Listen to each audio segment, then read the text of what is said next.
और अखनूर के इलाके में काफी तेजी से फैल रहा है आई फ्लू। यौमिया यानी रोजाना की बेसिस पे 100 से ज्यादा आंखों के फ्लू के केसेस एटेड हॉस्पिटल अखनूर में सामने आ रहे हैं। ज्यादातर बच्चे आई फ्लू से मुतासिर होते हैं। इससे बचाव के बारे में अखनूर अस्पताल के आंखों के डॉक्टर घनश्याम ने बताया कि यह बीमारी एक से दूसरे में बहुत तेजी से फैलती है। इस टाइम अस गौरमेंट हॉस्पिटल अखनूर में तुसें मैं दस्सी ओड़ां कि अखनूर इलाके में आई फ्लू जी बीमारी है काफ़ी ज़्यादा फैला दी है। ये कन्नै काफ़ी लोग परेशान ने। बच्चों की गल करिए अज दूर दराज के इलाके जियां पहाड़ी इलाके होइए, बॉर्डर इलाके होइए, हर जगह ये बीमारी फैला दी है। आई फ्लू के लिए लोग काफ़ी परेशान ने। इस सबक गल करने लिए साढ़े कन्नै आई स्पैशलिस्ट डॉक्टर जुड़े ने। इन्हें कन्नै गल करगे। सर जियां कि आई फ्लू काफ़ी ज़्यादा फैला दा है, क्या आखना चाहोगे तुस एह्दे पर? हाँ जी, नमस्कार जी। आजकल ये वायरल जो है वायरल कंजक्टिवाइटिस ये काफ़ी फैला हुआ है, पूरे नॉर्थ इंडिया में है। अखनूर भी इसमें शामिल है।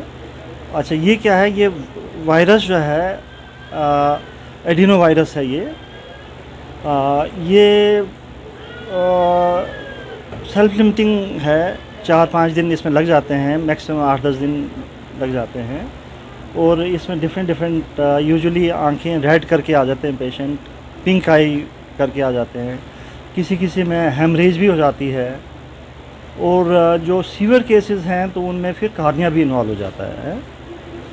तो इसमें बस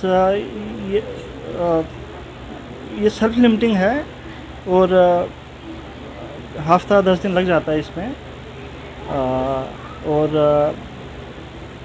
इसमें मतलब बाकी तो हर एक एज ग्रुप में ये इन्वॉल्व होता है।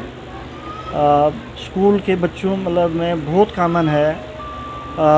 इवन फैमिलीज़ में अगर ये एंटर हो गया, वायरस हो गया, तो उसमें फिर सारे एज ग्रुप इन्वॉल्व जाते हैं, बूढ़े भी इन्वॉल्व जाते हैं, मिडिल सारे। तो बाकी ये तो सेल्फ लिमिटिंग है। 4-5 दिन के बाद इसमें यूजुअली क्या होता है, इंक्यूबेशन पीरियड होता है। इन्फेक्शन होगी, इमीडिएटली नहीं होगा, 2-4 दिन लग जाते हैं इसको डेवलप होने में। फिर उसके बाद फिर सिम्टम्स शुरू हो जाते हैं। सिम्टम्स क्या हो जाता है? इनिशियली इचिंग वगैरह होती है पेशेंट्स को। उसके बाद फिर किसी को मतलब यहीं सेल्फ लिमिटिंग यहीं पे मतलब इस्तेमाल हो जाता है। लेकिन जिनकी इम्यूनिटी थोड़ी सी मतलब वो है, उसमें पेशेंट्स को फिर रेडनेस, ब्लड स्वेलिंग करके हो जाती है। किसी को फिर मतलब फीवर भी हो जाता है, हेडेक भी है, आई पेन भी हो जाती है बच्चों को। लेकिन ये 2-4 दिन में खुद ही ठीक हो जाता है। डॉक्टर साहब, अगर इस बीमारी को बचना हो, जियां आई फ्लू की गल होई है कि ये बचना हो, ये क्या करना चाहिए, क्या उपाय करना चाहिए? अच्छा, हाँ, इसमें मतलब बचाव कर सकते हैं। यूजुअली क्या है, मतलब जस्ट हाइजीन मेंटेन करनी है। इसका मोड ऑफ ट्रांसफ़र जो होता है मतलब वो है ये तो कंटेजियस है, हाईली कंटेजियस है।